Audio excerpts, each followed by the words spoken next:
Hola, bon dia, soc la Susana Argamasía i estic mirant el canal de YouTube a tardes de l'Institut de Vilanova del Vallès. Bé, avui us parlaré sobre Juli Cèsar, escrit per William Shakespeare, que me'l va recomanar i me l'ha deixat la meva professora de llatí, la Ruth.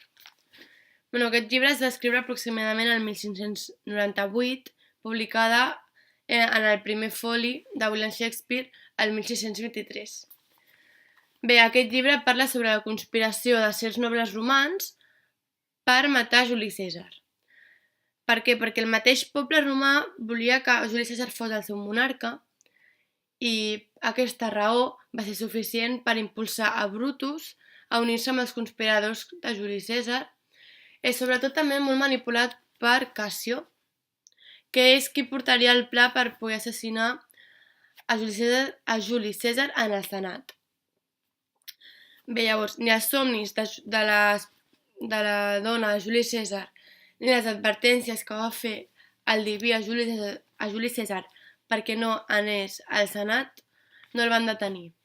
Llavors, allà a l'entrada l'estaven esperant els conspiradors que sol·licitaven una amnistia fins que el van assassinar allà al Senat.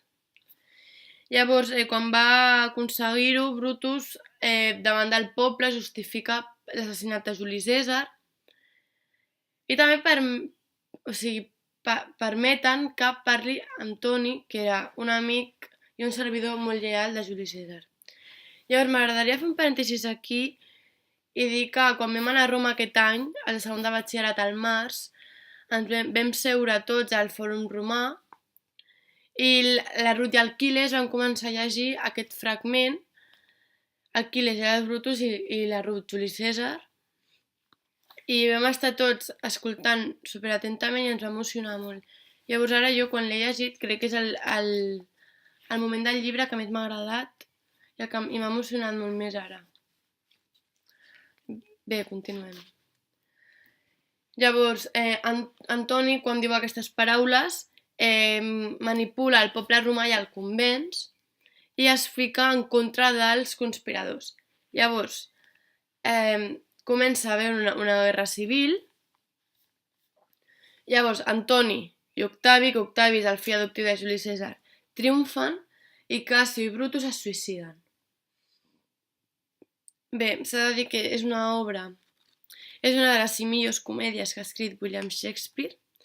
Es reflexa les ambicions, l'enveja, la dignitat, l'orgull, les traïcions. La veritat, és una obra molt curta que jo recomanaria molt que la llegíssiu. M'ha agradat molt llegir-la, m'ha emocionat molt i m'ha enganxat moltíssim. I la forma en la que està escrita t'emociona molt. Gràcies, Ruth, per recomanar-me.